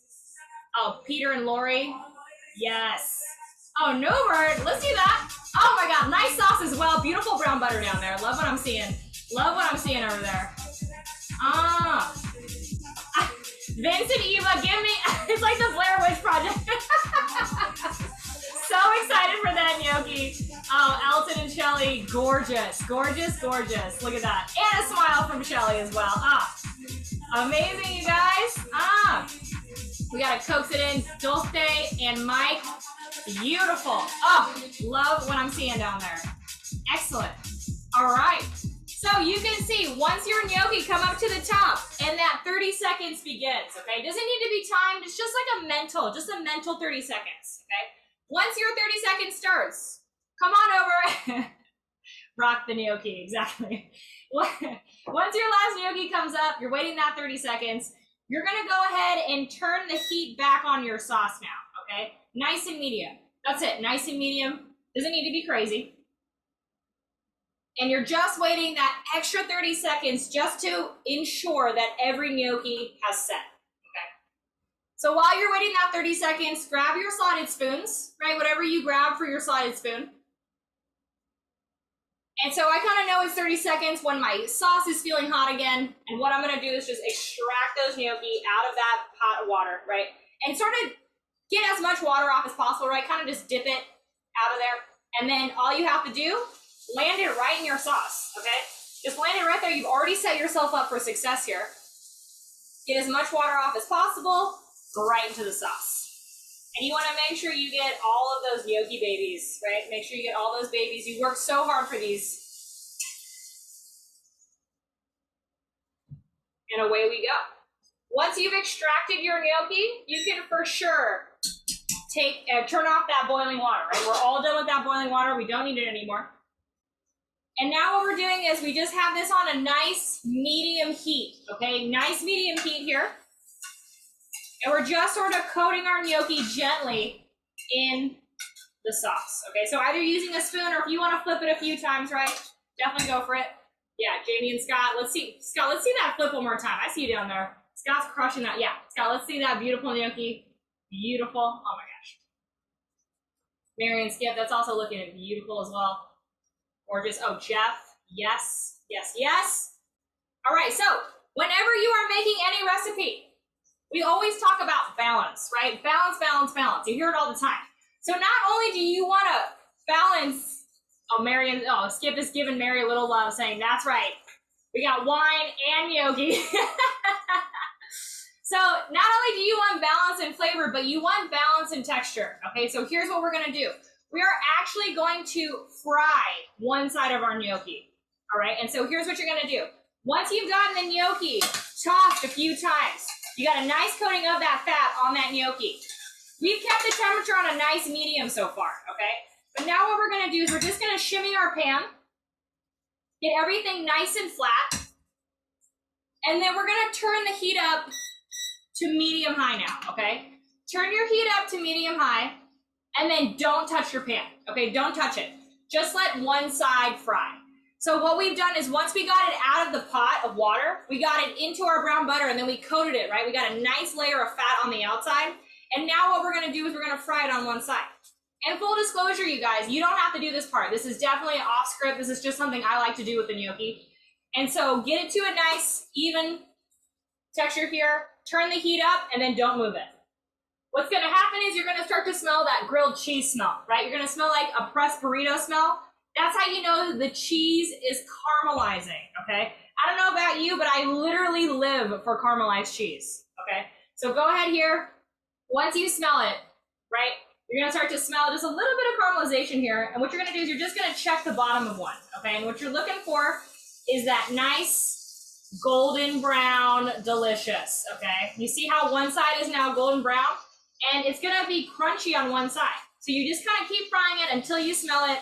And then you're gonna turn a few over. And once you start to see that color on one side, that's as far as you need to go, okay? So once you see a few of them, then you have to do is just shake your pan, right? And those gnocchi, because you coated them in that butter, they're just gonna release. And now they have one crunchy side, one soft side. Scott is saying it's smelling super cheesy up in here. And honestly, that makes my heart so full when someone says it's getting cheesy up in here. That's a big deal for me. That's why I do it. Awesome. Once you're there, guys, you can cut the heat, okay? Once you fried off one side, that's it, chefs. That is all of the cooking we are doing tonight, okay? That's awesome, right? Oh my gosh, over at Carol's house, look at this. This pup was like, is that cheese? That's the best. The second you start cooking, that's when all the animals and the family members come out, every time. All right, so once we're there, how does everybody feel about the frying of one side? Did everybody get that? That makes sense, everybody? You guys are incredible. But don't forget, we have that lemon, okay? We have a lot of fat going on in here. So what's gonna cut that fat? What's gonna really bring everything together? Fresh citrus, okay? Whenever you put fresh citrus into a recipe, you always wanna do it when the heat is off, because the second that citrus juice gets warm, you actually lose its flavor, it loses its intensity. So I always urge people when they're adding fresh juice to a recipe, heat should always be off, okay?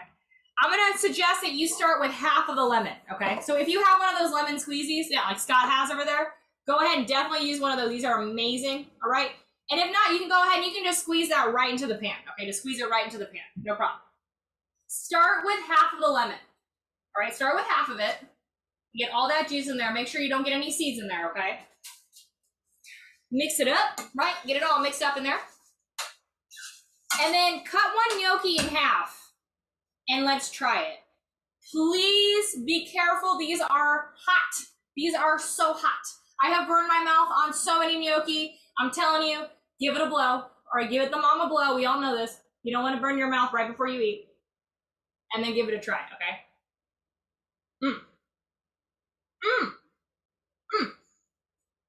Yum, all right? If you like acid, like I do, if you're a real acid queen like me, you can for sure use the second half of this lemon, right? This is all totally up to you. But what I like to do is just give everyone like a baseline seasoning, because seasoning is always to taste, right? It's always to your personal taste. If you feel like it needs more salt, please, I urge you, put some more Balinese truffle salt in it. And the one thing I would say is when you are adjusting your seasoning for your recipe, always start with small amounts because it's very hard to take back, very easy to give, right? So always start with small amounts until you are stoked. I want you guys to be absolutely stoked about the recipe. Awesome. So adjust, adjust, adjust. Amazing. And the best way to plate gnocchi is in a pasta bowl, okay? You guys ready to eat? Manja, it's time to eat, everybody. Let's do it. Yes, oh my gosh, amazing. So come on over here and grab a little bit of gnocchi. And keep in mind, you guys, you don't have to use all this butter, okay? Don't feel like you have to use all the butter. So scoop up some gnocchi. Make sure you get some of those mushrooms. Make sure you get some of that sage. And then go ahead and just drizzle a little bit of that butter. Don't feel like you have to use all of it, okay? No problem. We just put a lot of butter in there just so everything can get nice and fried. Awesome. Once you have that, don't forget, you saved yourself a little piece of that Parmigiano Reggiano. Nothing like fresh parm on top. And also feel free to put a little bit more of that truffle carpaccio on top. So not only do you have truffles in the sauce, but now you're gonna have truffles on top as well. If you like black pepper like I do, please put a couple cracks of black pepper. It goes amazing with Parmesan cheese, right? Nothing like black pepper and Parmesan cheese, match made in heaven. Oh my gosh, yeah, Mary, that's a nice, oh yeah, Mary and Skip, nice pepper grinder down there. Oh, it's like a robot pepper grinder. I'm into that. Oh yeah, Ceci and Jeff, yeah, get that pepper in there. Get it, Ceci. Oh, beautiful. Oh my gosh, Jamie giving it. Oh yeah, Jamie, get that parm in there. Excellent. All right, so once you have your plates, I would just like to take a quick second and say, not only did you make gnocchi dough from scratch, but you guys rolled it out and you made a delicious brown butter sage sauce while drinking 3 bottles of wine. So first of all, take one of these. Take a few of these and hold up those plates. We want to see those plates out there, okay? So hold up those plates. Oh my gosh, yes, Dulce and Mike, beautiful. Norbert, look at these 2 plates of glory. Excellent, Mary and Skip, we got 4 plates. What? Yes. Sylvia, oh, Team Sylvia. Getting it real quick, beautiful. Oh, Elton and Shelly, gorgeous plates out there. Jeff, Team Jeff, I'm loving what I'm seeing down there. Ah, excellent. Team Paul, gorgeous, gorgeous, gorgeous. All right, Dulce and Mike literally plating as we speak. Look at this. Yes. Scott and Grace, look at you guys. Already enjoying that gnocchi. That's right. Gnocchi waits for no one. That's exactly right. Start eating. Exactly what I want to see. Oh my God, you guys. Well, first of all, thank you Connie, so much. you. Yeah, you guys were incredible. I would love to cook with you guys again. All right. And if you guys want, we're going to be doing a taco series this summer. And so if you're one of the friends that shouted out tacos, we're going to be making all sorts of tacos. So check out our website. It'll be showing up in the next couple of months. You'll see those classes. But let me just take a minute and say thank you guys so much. It was so nice to meet all of you. Please, the next time you guys do a winery event, I want to be involved, okay, whether it's cooking or hanging out. All right, but enjoy yourselves. Hang out with each other. I'm going to go ahead and sign off, but thank you so much, you guys. Have a great Thank you. Valentine's Day. Have a great weekend. Awesome. Bye. You're Happy awesome. Valentine's Day.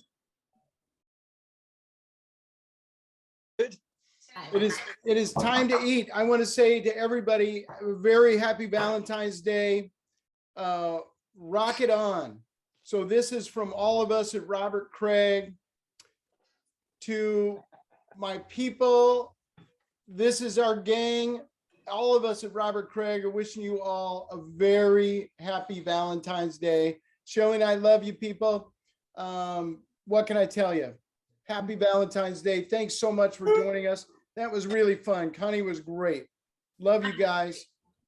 Much Enjoy love, beer. everybody. Thanks for hanging out with us. Yeah, Thank good event, you. Elton. Thank you. Eat Thank it you all. so much. Where are we? Happy Valentine's Day. Thank you so Happy much. Valentine's Day. Thank you. Cheers.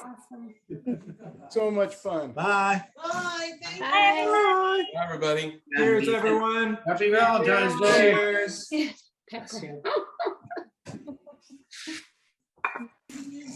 Thanks, everybody. Bon appetit. Thanks so much. Let's go eat. Thanks, everybody.